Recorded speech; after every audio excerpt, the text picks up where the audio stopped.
Boa noite, estamos aqui para mais um Sample Journal Club. Esse projeto dentro do Sample Research Group é um grupo de pesquisa que tem um foco na área de prevenção, implementação e epidemiologia na área do esporte e da atividade física. A ideia aqui desses encontros é que a gente possa discutir aí literatura científica e desenvolver certas habilidades, né, críticas, especialmente quando a gente está fazendo essa leitura, para transpor a pesquisa para a prática clínica de uma maneira mais é, eficiente aí. E a gente sempre intercala artigo científico com algum livro mais teórico. No momento, a gente está lendo o The Book of Why, um livro sobre causalidade. E hoje a gente chega no capítulo 7, com o título Beyond Adjustment, The Conquest of Mount Intervention. Na última reunião, o capítulo, né, falou sobre os paradoxos e enfim, na reunião a gente focou bastante, né, em um específico, então quem não assistiu, quem vai começar agora a acompanhar a gente, tem todas as reuniões gravadas aqui no no nosso canal do YouTube, então assim, a gente sempre fala para ouvir ali no duas vezes e rapidinho mata aí esses capítulos.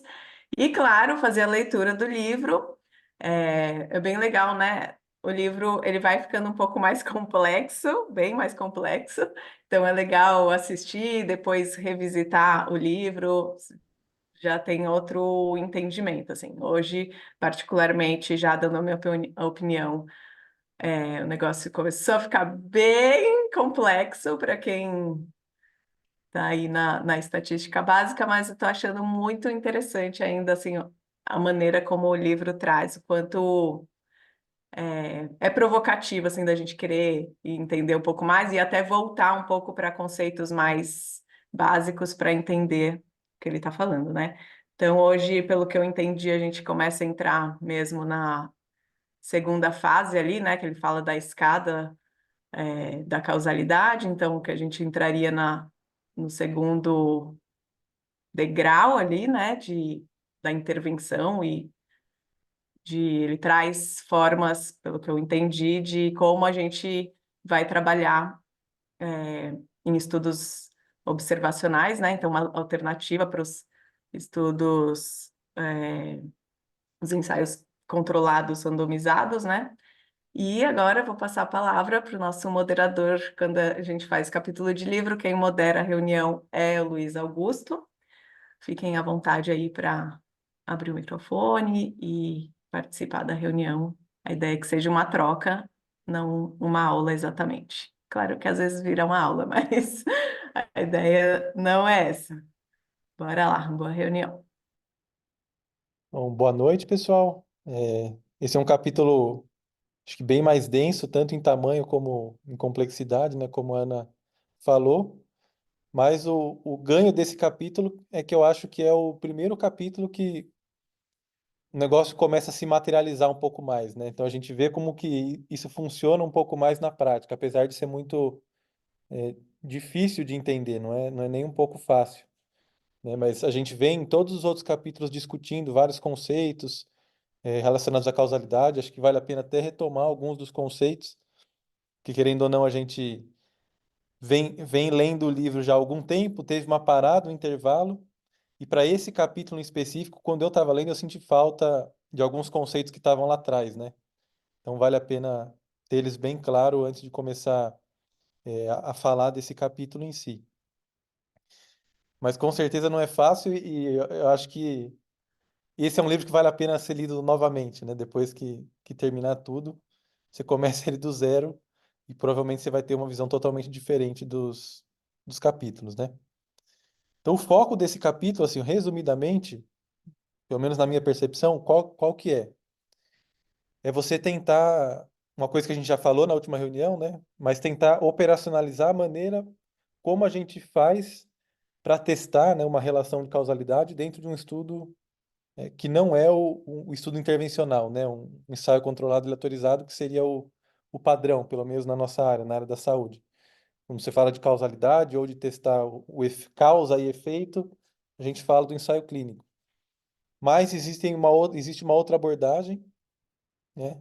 E essa abordagem a gente tem que fazer o pulo do degrau 1 para o degrau 2, né? Da escada de causalidade, né? E para isso você precisa de alguns artifícios. Aí ele apresenta esses artifícios ou essas abordagens, né? Então, basicamente, é isso que ele faz. Para começar, eu acho que uma coisa bem importante de ser lembrada, né, que a gente discutiu lá atrás, é a questão daquele do operator lá, do operador do, né? Para fazer a diferenciação do que é o do e do que é o si, né? Então, o do, você está no primeiro degrau, não, desculpa, o si, você está no primeiro degrau, né? Que seria a observação, seria o estudo observacional, por exemplo, e o do seria a intervenção, né? Você manipulando a variável. Então, se a gente for dar o exemplo, por exemplo, de um medicamento, num ensaio clínico, você faria randomização, um grupo ia tomar o medicamento e no outro não, né? E se a pessoa tem a opção de escolha ali, se ela vai tomar ou não o medicamento, né? Você não vai impor aquilo a ela. Então, essa é uma diferenciação importante de se fazer, porque você vai pegar o dado em um contexto para tentar testar o que na realidade é testado geralmente no nível 2 da escala lá, né? Da escada, que é essa relação de causa e efeito dentro de um estudo de intervenção. E aí o que ele começa falando no capítulo é que quando você faz isso, né, você pode, essa relação entre si e do, né, você pode ter uma confusão. Então, uma coisa que você acha que é uma relação de causa e efeito, na verdade não é, né, por conta dos fatores confundidores. E aí a ideia é você tentar, por diferentes ferramentas aí que ele apresenta, enfim, é você tentar controlar isso e se certificar, mesmo dentro de um estudo que não é o de intervenção, que aquela relação ela seria causal, né? E estimar o tamanho do efeito ali, né? Da relação entre a variável, que a gente poderia chamar de uma variável independente e a variável dependente, ou a exposição, e o desfecho, né? Mas não é tão simples fazer isso, não. Alguém tem algum comentário sobre esse início? Ficou claro? Vocês acham que precisa algum outro conceito que precisa, né, clarear para a gente poder começar a conversar?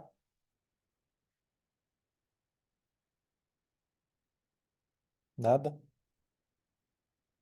Então, beleza. Então, vamos lá. A primeira reflexão que eu anotei aqui, que eu estava fazendo disso, é uma coisa que ele discute depois, né? Porque você pode testar a relação de causalidade dos dois jeitos, no estudo observacional e no estudo intervencional. E a estimativa, às vezes, dependendo da maneira como você faz todo o controle, né, enfim, no observacional, a estimativa pode dar parecida. Mas eles falam, nessa visão da causalidade, o autor, né, ele fala que as duas coisas elas nunca vão ser as mesmas, porque dentro de um RCT você não consegue mostrar ali de fato o caminho que levaria para aquela intervenção funcionar em toda e qualquer situação, né? Porque você não tem a visão das outras variáveis, né, que poderiam estar confundindo ou modificando o efeito que você observou, pelo fato de você ter controlado o efeito de todas aquelas variáveis na randomização, né?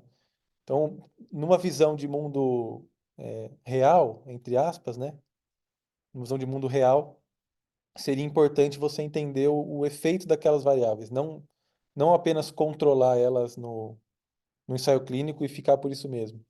Mas você tentar entender o papel delas, porque no mundo real, às vezes, a intervenção vai funcionar num extrato ou numa pessoa, na outra não, e você não sabe muito bem o porquê, né? Porque você meio que impôs no estudo intervencional a intervenção para a pessoa, o que é um pouco diferente da outra abordagem.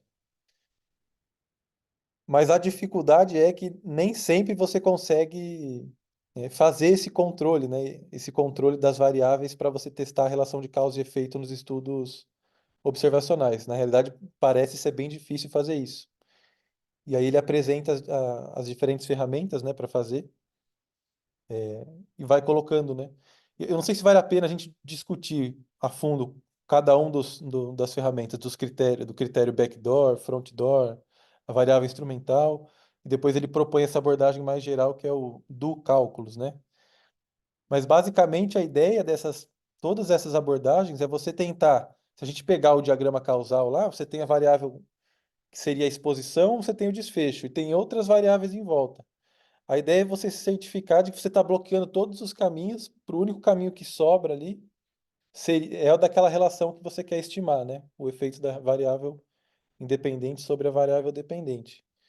Então, obviamente, as abordagens elas diferem um pouco uma da outra, mas a ideia geral é você bloquear os outros caminhos. E aí vem coisas que a gente viu nos capítulos anteriores também, que era o conceito da variável de confusão, o conceito do collider, né? Que ele é muito importante também para você fechar os caminhos. É, eu acho que é isso. Algum comentário sobre? Deu para entender essa parte, não? Porque ele vai falando dos critérios. Eu achei bem difícil de entender, assim, os critérios, né? Do backdoor, frontdoor. Teve que ler umas 3 vezes para conseguir entender a diferença de cada um deles. Vai lá, Luiz. Assim, não são conceitos fáceis mesmo, tá? Mesmo, tá? Na verdade, o único conceito que a gente entende melhor, eu acho, assim, seria o backdoor criterion, né? E por que isso? Porque a gente, na verdade, já usa em análises estatísticas e tal, né? Mas a gente não reconhece como tal, mas na verdade a gente já usa. Mas, assim, eu gostei da tua introdução, Luiz, mas eu posso fazer uma leitura contextual assim do lance aqui que eu estava vendo. Eu estava tentando ver, enquanto vocês estavam falando, eu estava tentando ver aqui no índice e tudo mais, se existe uma divisão clara. Então, para quem está acompanhando a gente, o livro segue vamos dizer assim, uma teoria, e eu vou chamar de teoria mesmo porque ela é bem generalizável, né? De 3 degraus, de níveis mesmo, níveis assim de, vamos dizer, do mais simples talvez para o mais complexo, algo assim, para entender causalidade, né? E ele, e ele iria assim, do mais simples para o mais complexo do ponto de vista até natural, de observar a natureza, né? E esse esquema ele está desenhado para quem tem o livro na página 28. Ó. É esse esquema aqui. Não é nesse capítulo, tá? Não é nesse capítulo, é na página 28. Vocês devem estar vendo o contrário aí, mas para quem estiver assistindo, talvez consiga inverter a imagem, sei lá. Ou se não, vê na página 28 que você vê a imagem do jeito certo, tá? Ele está no capítulo, para ficar mais fácil, vamos ver aqui, ó. Ele está no capítulo 1, na real. Ele está no capítulo 1, página 28. Só que eu não consegui achar, eu fui vendo aqui no índice, eu não consegui achar exatamente os capítulos que seriam para cada degrau. Eu acho que ele vai indo do primeiro para o terceiro degrau, de baixo para cima, mas ele não vai indo de maneira linear. Ele vai meio que fazendo uma espiral, assim. Pelo menos foi o que eu saquei. Então, não é que esse capítulo entrou no degrau 2. Pelo menos o meu entendimento não foi que ele entrou agora no degrau 2, mas é que agora ele está tentando mostrar uma operacionalização matemático-probabilística, né, de tentar operacionalizar, ou seja, calcular, assim, bem pragmático, os desfechos, né, que estariam relacionados ao degrau 2. Eu acho que isso ele está fazendo mesmo. Mas não que ele não tenha discutido coisas do degrau 2. Então, para quem não viu ainda essas paradas degraus, né? O degrau 1 seria o degrau de observação. Para quem gosta de pesquisa e tal, estaria muito parecido com os estudos observacionais e análises assim tradicionais que a gente usa dos estudos observacionais, tá? O degrau 2 ele seria manipular uma variável independente, né? Ou uma variável de explicação. E o que significa esse manipular? É basicamente, por exemplo, forçar alguém a fazer ou a ter certa característica e do outro lado forçar alguém a não ter e ver o quanto que isso influencia na sua variável dependente ou no seu desfecho de interesse, tá? Esse seria basicamente o degrau 2. E o degrau 3 é um degrau meio, como é que eu vou dizer? Ele é, como é que é a palavra? Ele é um degrau mais teórico, mais filosófico. Ele é um degrau de imaginação. Na verdade, nós fazemos isso como ser humano, então ele até defende, e ele cita, né, algumas passagens de um outro livro chamado. Esqueci. Sapiens. Sapiens. Sapiens, isso mesmo. Acho que é esse o nome do livro. De que, na verdade, isso que foi que deu para nós, seres humanos, a capacidade de chegar onde chegamos, né? A capacidade de imaginar o que seria. Então, por exemplo, você vê um leão lá na frente, você imagina o que o leão pode fazer. Porque você imagina o que o leão pode fazer, você se prepara ou se protege para um possível ataque. Sei lá, alguma coisa assim. Agora, o que que acontece? Por mais que isso seja fantástico, esse terceiro degrau de pensar em contrafactual e tudo mais, que parece ser uma característica inerente do ser humano, ah, o ser humano não é muito bom em fazer, em isolar, como é que eu vou dizer assim, isolar variáveis confundidoras que estariam no mundo de observação, dizendo que uma coisa poderia causar outra, vamos dizer assim. Então, uma coisa que às vezes a gente acha que causa outra, porque a gente quer fazer esse tipo de assumption, às vezes não tá fazendo. E a gente precisa meio que tentar investigar isso. E, na verdade o que a gente faz é voltar para o nível 2, pelo menos assim, no meu entendimento, e agora é meu entendimento, isso aqui sai do livro. Isso aqui sai do livro. Fique bem claro que esse é o meu entendimento e eu posso estar equivocado. E se alguém discordar, por favor, fale. O meu entendimento é que, baseado nos conceitos do degrau 3, é impossível fazer um experimento no degrau 3. Acho que quando chegar lá a gente vai falar, mas é aquela questão de ter mundos alternativos e tal. Cara, não dá. Esse é o chamado paradigma da ciência. Como existe o paradigma da ciência, a gente precisa voltar para o degrau 2 e discutir métodos que sejam possíveis de ser aplicados para tentar se aproximar do que seria a estimativa correta de um contrafactual que está no degrau 3. É isso que eu entendo. Então o degrau 3 ele não tem muita prática, ele guia, a gente quer chegar no degrau 3, ele é utópico, mas para chegar no degrau 3 e investigar o degrau 3, ele é meio que impossível, né? Existe esse paradigma, pelo menos esse é o meu entendimento, né? Bom, dito isso, e agora focando no degrau 2 de fato, aquele do operator, né? Ele é, na verdade, uma descrição matemática proposta pelos autores do livro. Hoje é aceito, mas quem propôs isso foi inclusive os autores do livro. De linguagem matemática, dizendo quando você está ou não manipulando uma certa variável. Então, se numa probabilidade condicional, a gente já discutiu isso nos outros capítulos, para quem quiser, volta lá. Ó. Então, numa probabilidade condicional, quando eu não tenho um do operator, que isso já existia antes desses caras inventarem essa linguagem, o que isso quer dizer dentro do mundo de causalidade é que as variáveis foram apenas observadas. Então a gente está no degrau 1. Quando eu coloco o do operator, quer dizer que aquela variável que está com o do operator, ela foi manipulada. E aí eu posso imaginar, por exemplo, que ela foi manipulada através de uma aleatorização entre grupos, onde eu forço um grupo a ter certa característica, outro grupo não. Então, num contexto de trial, quando eu pegar a média do desfecho em um grupo, na verdade eu tenho a probabilidade daquele desfecho, né, em um contrafactual, ou em um lado, vamos dizer assim, do operator. Porque o do operator ele pode ser assim, né? Ele dá ou ele não dá. Então ele tem sempre pelo menos duas facetas, né? Ele dá a intervenção ou não dá a intervenção, por exemplo, né? Então a hora que eu calculo essas probabilidades em cada grupo, eu teria, por exemplo, a probabilidade do desfecho, né? Quando eu forço a intervenção a estar lá, e a probabilidade do desfecho no outro grupo, quando na verdade eu forço a intervenção a não estar. Então, num eu forço a estar, no outro eu forço a não estar, calculo essas probabilidades. A hora que eu tiro, né, a hora que eu subtraio essas probabilidades, esse é o efeito ajustado, esperado daquela intervenção. Agora, qual é o problema? O problema é que isso, os estudos que fazem isso são deveras dispendiosos e tudo mais, né? Para quem aqui já conduziu e tudo mais, estudo controlado e aleatorizado, deve entender o que eu estou falando.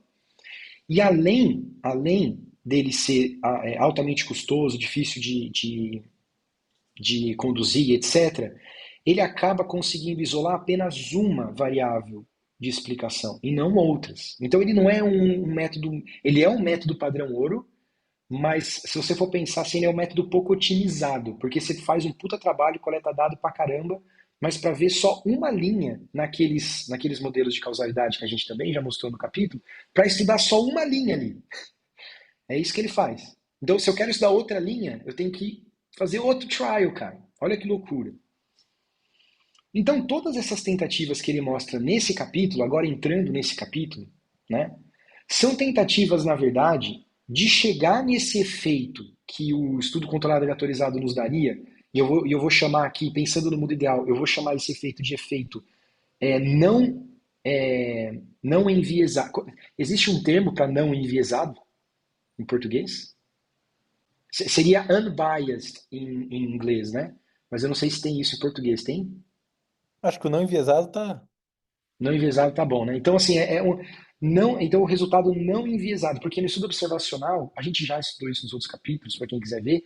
No estudo observacional, o problema de você não manipular as variáveis é que ela acaba sendo influenciada por variáveis que estão associadas com ela, né? A gente não consegue fazer esse isolamento em estudos observacionais, né? A não ser que a gente aplique as coisas que ele disse nesse capítulo, aí que está o ponto, né? Bom, então como que a gente poderia fazer isso, né? Então, um estudo controlado aleatorizado, ele na verdade, ele faz sumir a linha, né? Será que vale a pena a gente tentar desenhar aqui para mostrar essas linhas? Será que eu consigo isso?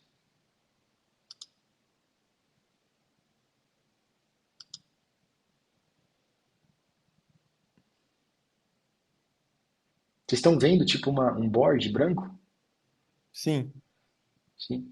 Galera, me ajuda aí para não correr o risco de eu errar aqui, ó. Mas vamos lá, eu vou tentar. Eu vou tentar explicar do jeito que eu entendo, pelo menos aqui nesse board. Bom, primeiro eu preciso achar como é que eu pinto esse board aqui. Onde que tem a caneta aqui? Eu acho que o owner tem que me dar permissão para alguma coisa. Board, preferences, view find.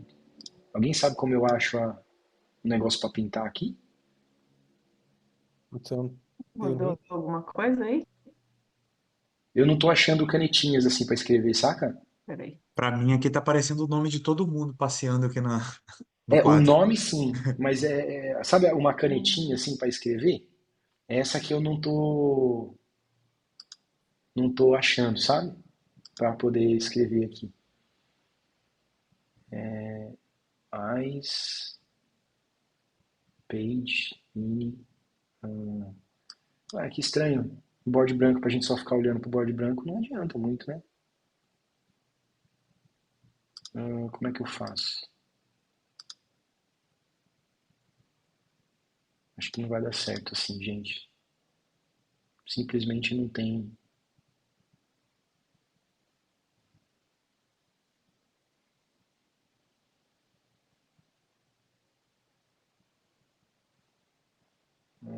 Caraca, meu, não é possível.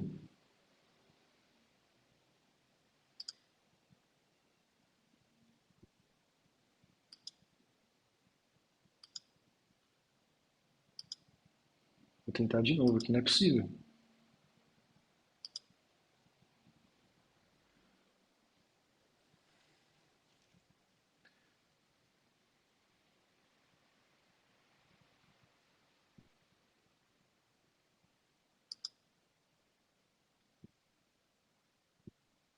Não tem mesmo, galera.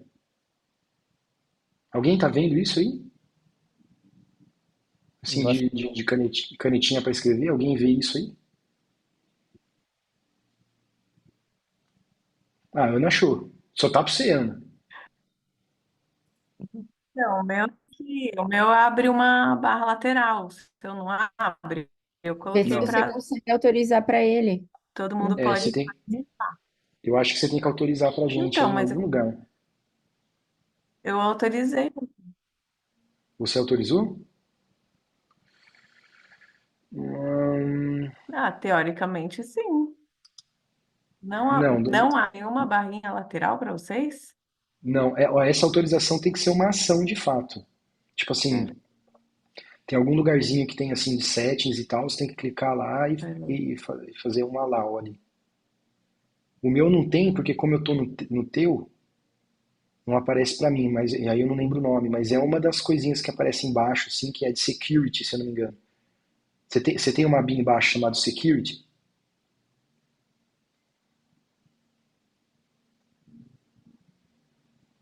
Não?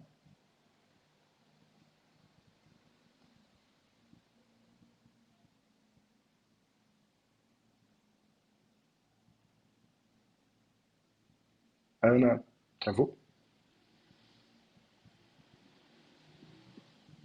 Eu tô travada? Não, Acho que não, agora. você tem um lugar embaixo chamado security ou segurança, alguma coisa assim?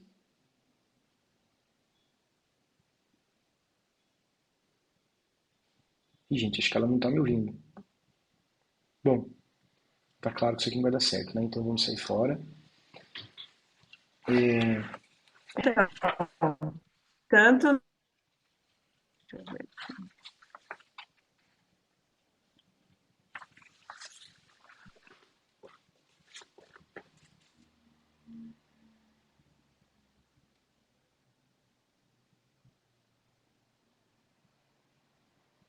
Você acha que se compartilhar o livro dá, Luiz?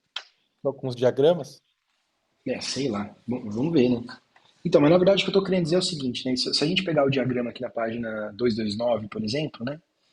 O desfecho é o Y. É isso aí, o desfecho é o Y, né? A intervenção é o X. Então, o que que acontece? Se eu quiser ver, né, a linha que de efeito, por exemplo, esquece, vamos pegar o mais fácil só para você entender. Do M para o Y, o trial, ele vai ter que aleatorizar M, né?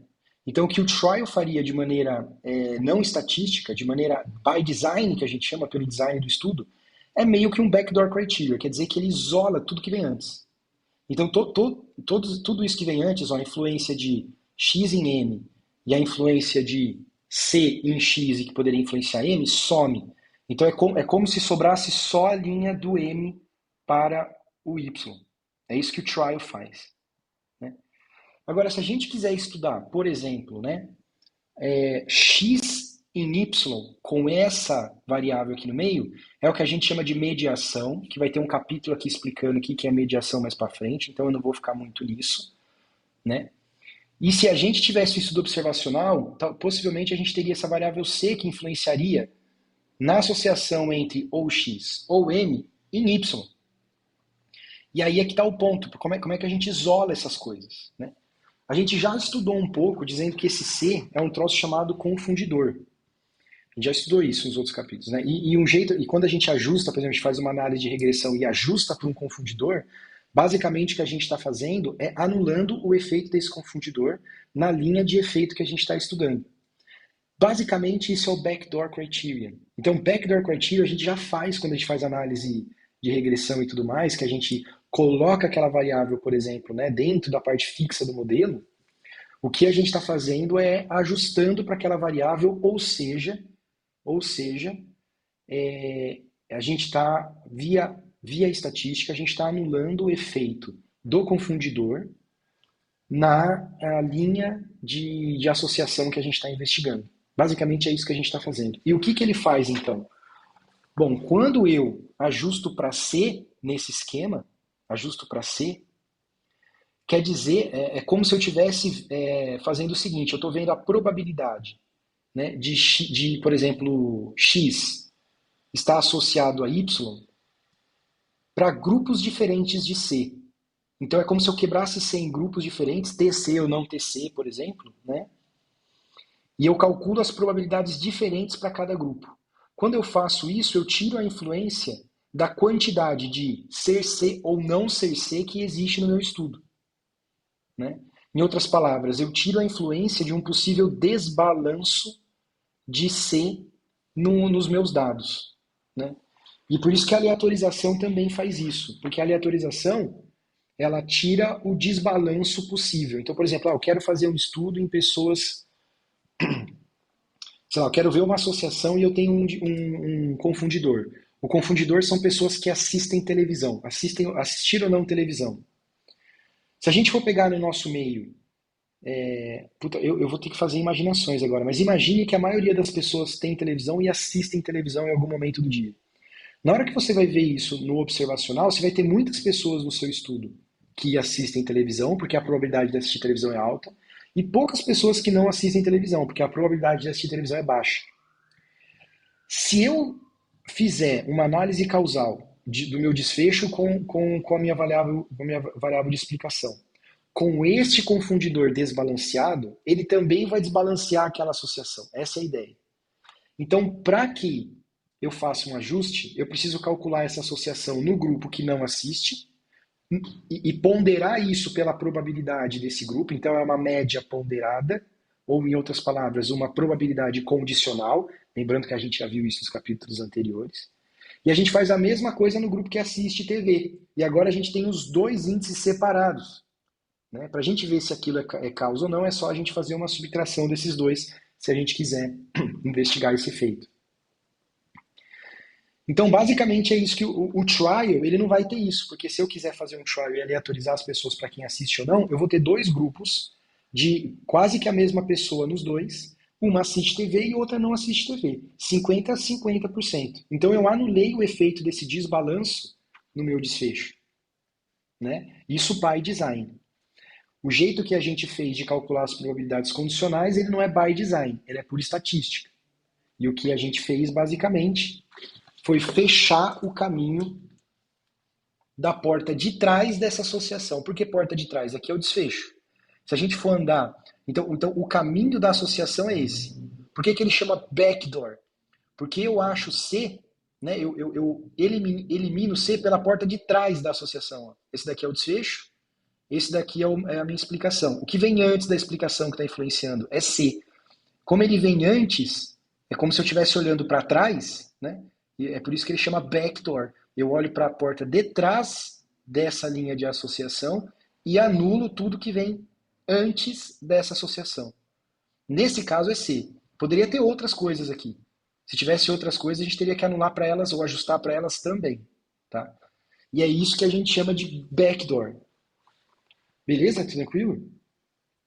E eu acho que esse é, assim, ó, esse é o desafio, né? Porque geralmente você não tem uma só variável ali para você fechar o caminho. Tem Mas assim, o várias que variáveis. acontece? Você meteu é isso mesmo. É que aqui, para a gente explicar, a gente pegou o modelo mais simples que tem, porque senão Não, também o sim. negócio fica. Mas no mundo real, cara, isso é lógico, cara. Vai ter vários Cs. Então esses C podem ter vários. Eu falo porque pode dar a impressão de que é um approach meio fácil, assim, de falar, então, ao invés de eu fazer o RCT, eu coleto os dados observacionais, ajusto uma variável e é isso. Não, não é bem assim, filhão. Aí tá no seu colo. Como pesquisador, você tem que ter um domínio da teoria, saber como fechar todos os caminhos ali, né? Então, não é tão simples, não. E é uma coisa que ele até Bom, fala, né? Você só usa o backdoor perfeito. quando você tem o conhecimento de vários das variáveis que podem confundir a relação. Perfeito. Então, qual que é a vantagem do backdoor? Ele é fácil, ele é simples do ponto de vista estatístico. Qual que é a desvantagem do backdoor? Para você usar e ter certeza que você fez todos os ajustes de backdoor, você precisa ter certeza que você coletou os dados do que influencia, do que é confundidor, ou seja, que influencia tanto a variável de exposição quanto a de interesse, para poder na estatística ajustar para aquela. Você precisa ter coletado aquele dado. E outra, você tem que ter um modelo teórico. Se você não tem um modelo teórico, você simplesmente não sabe. Se você tem um modelo teórico e não coletou todas as variáveis que estariam dentro do seu modelo teórico, influenciando tanto a exposição quanto o desfecho, se você não tem o dado, você não consegue ajustar. Não dá para usar o backdoor. Então esse que é o problema. Então você precisa de duas coisas. Primeiro, ter certeza do seu modelo. Olha só os assumptions. Você precisa ter certeza do seu modelo causal, que é um assumption muito forte. E o outro, você precisa ter coletado, você precisa ter observado todos as variáveis que influenciam tanto na exposição quanto na tua variável, olha, na tua variável dependente, né? Claro, desconsiderando quando há colliders no meio do caminho. Já conversou um pouco sobre isso também, mas basicamente, em teoria, é isso. O que acontece então se o meu C, por exemplo, aqui no exemplo, for não observado? Ou seja, eu tenho um modelo teórico, né? Eu tenho um modelo teórico. C existe no meu modelo teórico, mas eu rodei o estudo e não coletei C. Por algum motivo eu não coletei. Às vezes é impossível coletar, então estudo. Ah, mas por que o estudo não coletaria C? Vai lá fazer o estudo, meu querido, antes de perguntar isso. Mas assim, a questão é que às vezes é impossível coletar C. Mas ele existe no modelo causal. Às vezes é isso. E às vezes você está usando dado de outra pessoa. Você está usando dado secundário para fazer uma análise. E nesse dado secundário, o cara não se preocupou com isso por algum motivo e não tem esse dado lá. E agora, o que você faz para poder ver a associação, nesse caso de X com Y? Entende? Então, em teoria, se a gente só parasse aqui, se o estudo é observacional e a gente só tivesse o backdoor, a resposta é não dá. Mas aí o que ele discute é que talvez tenham outros métodos. O outro método que ele discute é o front door criteria. É como se fosse a porta da frente. Agora eu vou olhar para frente da associação. Então, em vez de eu olhar para trás, eu vou ficar olhando C, eu vou olhar. Desculpa, é que eu estou vendo o contrário aqui. Eu vou olhar para frente dessa associação, tá? Eu vou olhar para frente dessa associação, de X para Y. E aí, olha o que ele faz. Na verdade, o conceito não é muito complexo. Calcular talvez seja, tá? Agora, o que não é, o conceito ele não é muito complexo. Ele é o seguinte, o front door. Você consegue observar que de M para Y não há influência de C? Porque, veja, se C influenciasse M e Y, teria que ter uma flecha vindo de C para M. E não tem. Então, o que eu quero dizer? Eu quero dizer que a influência nesse modelo, a influência de M em Y é independente de C. Independe, não é influenciada por C. Sacou isso? É essa linha direta, né? Ao mesmo passo que a associação de X com M, não de X com Y, tá? A associação de X com M, ela também é independente de C. Porque se fosse dependente, C teria que ter uma linha em M.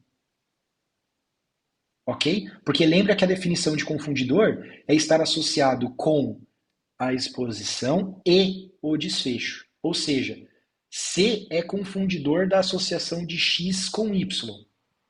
Mas C não é confundidor da associação de M com Y ou de X com M. Até aqui, tranquilo? Ou seja, o que é o front door? Se eu calcular a probabilidade causal de X para M e de M para Y e calcular uma probabilidade ponderada entre as duas, eu tenho o efeito não viesado o efeito não enviesado de X para Y.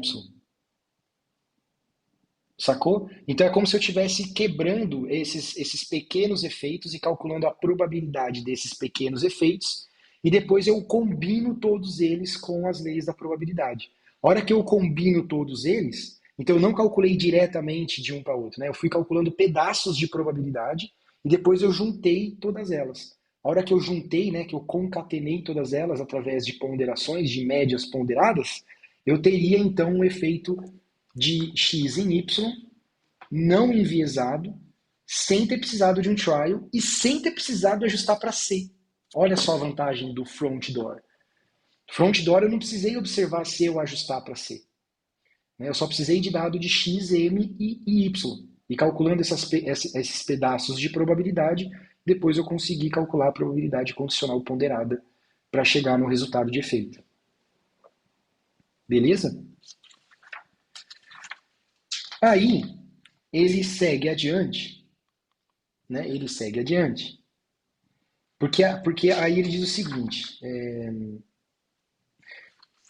a gente pode usar esse conceito do front door, né? Para calcular o efeito em problemas talvez mais complexos do ponto de vista de quando existe quando existem muitas variáveis. Então, quando existem muitas variáveis, talvez não seja tão simples calcular a probabilidade como naquele modelo que a gente viu, porque tem vários Cs, por exemplo. Então, a equação ela vai ficando um pouco mais complexa. O que ele coloca ali? Ele fala assim, ó, nessa operação, que é um pouco mais complexa, se a gente conseguir ir deixando ela mais simples através de, eu não sei como é que chama isso em matemática, eu acho que é aritmética. Sabe quando a gente pega uma equação e a gente vai anulando as coisas da equação até deixar ela mais simples para poder resolver um problema com uma equação mais fácil? Vira e mexe a gente fazia, então, se isso está associado com isso, então é essa aqui, então se isso aqui, então é isso daqui, junto os dois. Ah, mas isso daqui tem aqui também, então eu anulo, então fica, né? A gente fazia isso em, acho que aritmética, não lembro agora qual que é a área da matemática, mas acho que é isso, para poder chegar numa equação, por exemplo, mais simples para resolver um problema. E aí o capítulo do livro traz 3 regras que você poderia aplicar no Front Door Criterion para poder fazer com que essas equações ficassem, né, ou fiquem mais simples e que você consiga estimar esse efeito quando o problema é mais complexo do que esse que a gente mostrou. Sacou? E quais que são essas 3 regras? Bom, a primeira regra diz o seguinte. Como é que eu vou tentar... tá na página 234, na primeira equação aqui, ó. Tá? Mas basicamente essa regra diz o seguinte, ó. Se eu quero calcular a probabilidade do desfecho, sendo que eu forcei a variável, né? Ou seja, eu quero calcular o efeito de x em y, ou seja, eu estou manipulando x para ver o efeito em y. Mas isso poderia estar associado com variáveis, por exemplo, z e com variáveis w. Se ajustando para um set de variáveis z, eu anulo o efeito de w, quer dizer que o efeito da probabilidade desconsiderando w é a mesma do que considerando w. Entendeu isso? Em outras palavras, se eu tenho um set de variáveis que atendem ao meu backdoor criteria, né, eu consigo excluir todas as outras que vêm antes, né, dessas variáveis que estão fazendo meu backdoor. Basicamente é essa a regra número 1. A regra número 2 é que se com esse backdoor criterion que a gente falou, que a gente ajustou para aquelas variáveis, eu vou chamar de Z, as variáveis confundidoras, né? Elas de fato são as únicas que influenciariam na associação de x com y, quer dizer que se eu ajustar para elas, a probabilidade de y com o do x ajustado para z é a mesma do que a probabilidade do y observando x ajustado para z. Sacou? Então eu consigo tirar o do operator dela, ou seja, agora eu consigo calcular o efeito num estudo observacional. É isso que ele está dizendo aqui. E a terceira é que se manipular uma variável x, por exemplo, né, uma variável de efeito que eu estou querendo investigar, se ela não tiver de fato efeito sobre o seu desfecho, então, na verdade, a probabilidade do desfecho, sem considerar a intervenção, é a mesma do que considerando uma intervenção que não teria efeito. O que parece óbvio, mas matematicamente é interessante você saber dessa regra para aplicar ela em problemas como este aqui. Beleza? Então, na página 236, ele traz um probleminha aqui muito parecido com aquele simples que a gente viu, e ele explica a aplicação dessas 3 regras dentro das probabilidades condicionais, agora de front door criteria, para poder chegar num cálculo, né, numa equação que calculado essas probabilidades, e se você der uma olhada aqui nessa equação resultante, ela não tem nenhum do. Ela não tem nenhum do. Significa que eu não precisaria fazer um experimento para ter essas probabilidades. Fazendo isso de maneira correta, eu conseguiria estimar o efeito de certa exposição no desfecho em estudo observacional. É isso que ele está dizendo aqui. Usando equações de front door criteria e fazendo essas mudanças, né, aplicando essas regras que ele explica aqui no capítulo. Bom, assim, basicamente por cima é isso, né? Aí é lógico que tem que entender um pouco de probabilidade para poder aplicar as regras. Não é algo tão simples assim. A gente poderia até passar aqui. Assim, já é quase 8. Talvez a gente pudesse pegar um outro dia para explicar ponto a ponto como é que ele derivou isso daqui, né? Não é um bagulho simples. A primeira vez que eu li, eu fiquei algum tempo, talvez horas, assim, tentando entender como que ele chegou lá, porque ele me explica ipsis litis, né? E agora que eu li a segunda vez, foi um pouco mais rápido, mas ainda assim tive que parar e falar, putz, mas o que, que isso quer dizer mesmo, tal, e ir fazendo essa transferência, né? Mas qual que é a grande vantagem, então, desse método, né? Que, em teoria,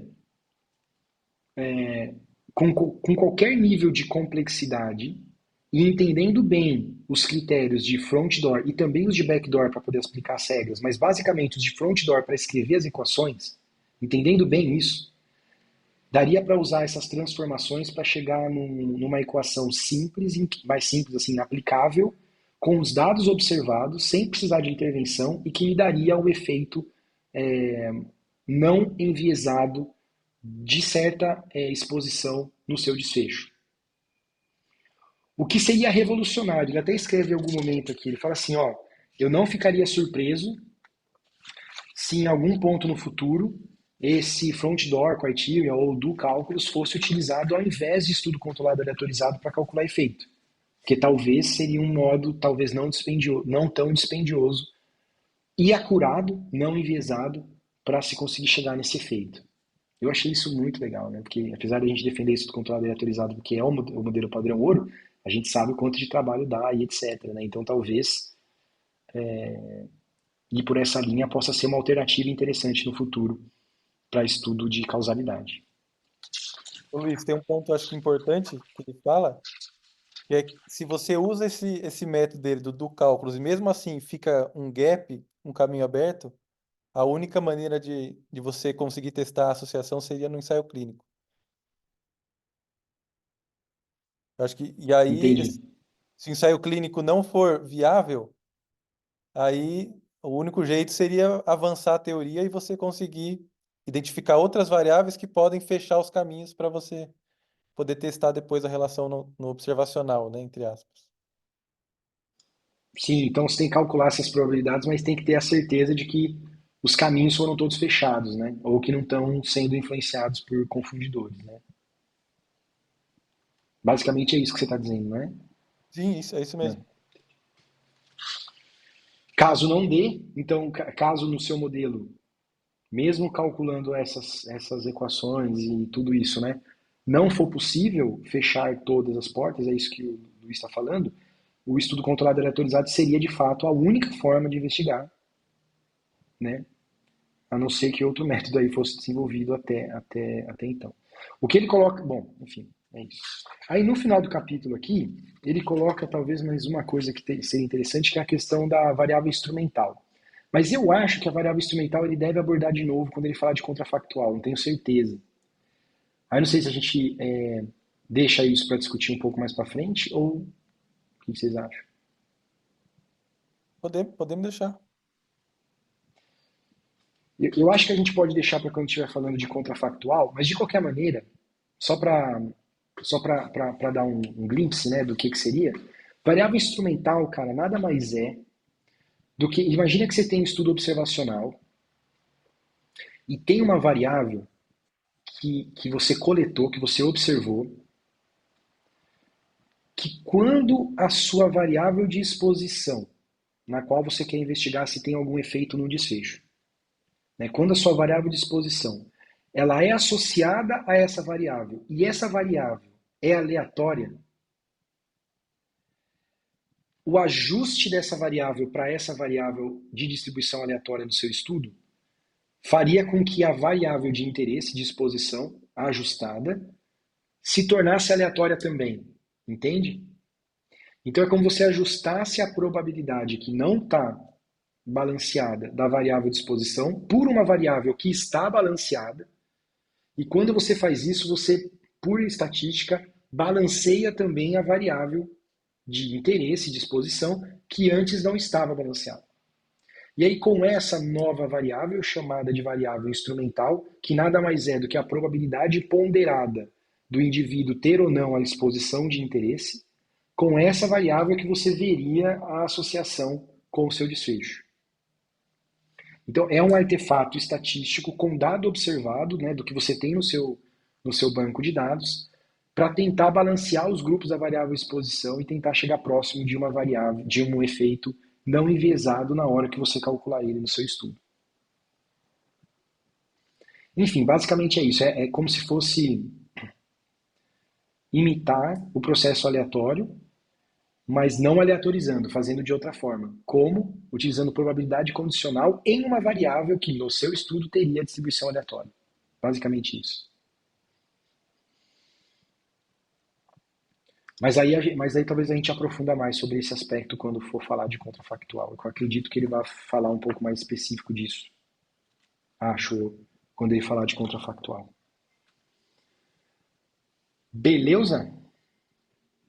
Fechou. Alguma dúvida, pessoal? Perguntas? Muitas. Aquele tema que você não consegue nem ter dúvida ainda. Acho que uma coisa que ajuda é você pega os desenhos do capítulo e pega um pedaço de papel, desenha e tenta ver essa questão do...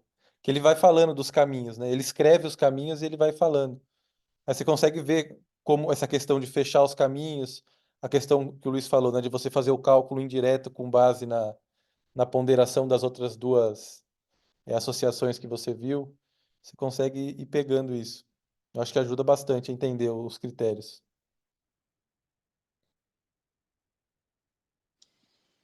Show de bola. Esse negócio das probabilidades e tal, cara, não tem outro jeito. É que nem estudar matemática. Você tem que sentar, pegar e ir pensando, e escrevendo e fazendo, né? Eu acho que tem que ter um jeito de tirar a prova para ver se está fazendo certo. Esse que é o ponto, né? Mas acho que tem alguns exemplos, tanto no livro quanto fora do livro, que ajudam nesse sentido, né? O que a gente pode tentar fazer um dia é sentar e tentar fazer mesmo, sabe? Tentar, como é que fala? Pegar cada ponto aqui das equações que ele coloca aqui e tentando entender o que ele quis dizer e o que ele está fazendo em cada uma daqueles pontos. Entende? Pode ser no journal ou pode ser uma reunião extraordinária também que a gente faça pensando nisso. O grande ponto é que se for fazer dentro do journal, a semana que vem eu não vou poder. Então tem que ver aí as datas e tudo mais, que semana que vem eu não vou poder participar. Já tem um compromisso importante ali no horário. Beleza? Beleza? Beleza? Então Fechamos, é isso, então. pessoal. Acho que a gente pode encerrar então, né? Então voltamos semana que vem. Sim. Boa semana. Semana de Show de Show. bola, gravação. pessoal. Valeu então. Valeu, Tchau, pessoal. Boa tchau. noite. Boa noite a todos vocês aí. Um abraço. Gente.